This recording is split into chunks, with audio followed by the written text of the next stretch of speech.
Gawin nating espesyal ang paborito nyong kakanin. For today's video, magluluto tayo ng paborito nyong merienda na pwede ding ihanda sa paparating na fiesta. Tara, simulan na natin! So sa recipe ito, gagamit tayo ng 2 cups of glutinous rice flour, malagkit flour. Ito hinugasan lang natin ng mga 4 o 5 beses. Gagamit din tayo dito ng isang pirasong kinudkod na niyog. Nilagyan lang natin ito ng munting tubig. I-extract natin dito ang gata ng first piga. I-set aside lang natin ito. At sa pangalawang piga naman, naglagay tayo ng tubig.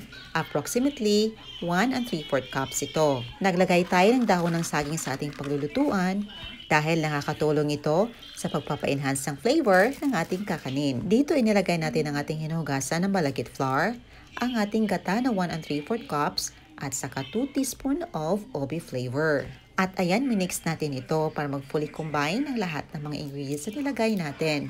At syempre, for added flavor at sarap na din, nag-add tayo ng 3 stalks of pandan leaves. Ito lulutuin na natin.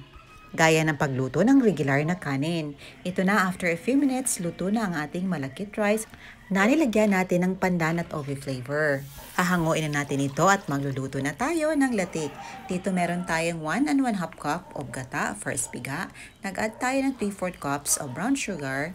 Lulutuin lang natin ito over medium flame until na maging latik. At kapag naging ganito na, nag-rolling boil na at naging malapot na, ilagay na natin ang ating nilutong bigas or malagkit rice. Niluto natin sa dahon ng saging, pandan, at nilagyan natin ng OB flavor. I-mix lang natin until na ma-fully coat ng latik ang ating malagkit rice. Hahanguin na natin ito at ilagay natin sa molde.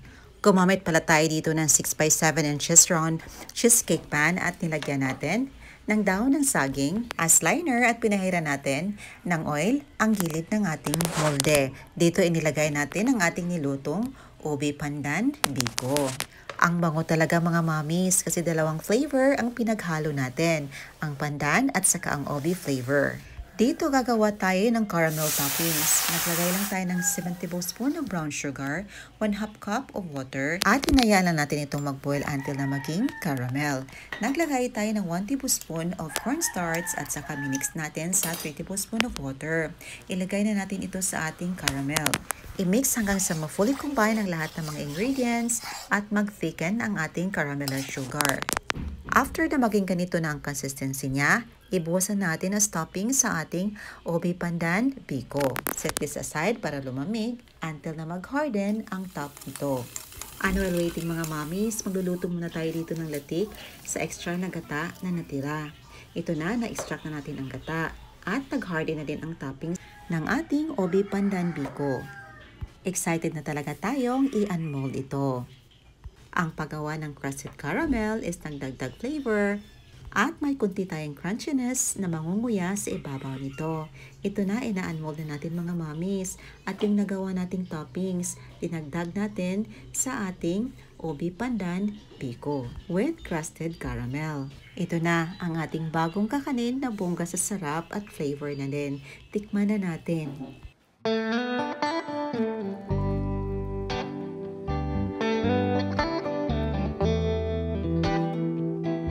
O diba, ang sarap tingnan at syempre ang sarap ding tikman.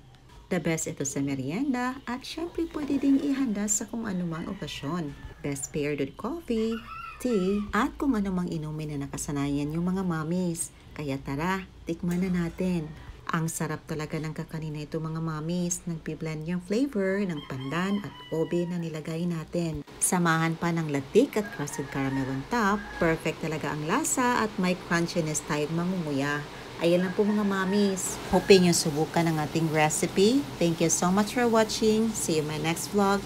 God bless you all and stay safe everyone. Bye and enjoy!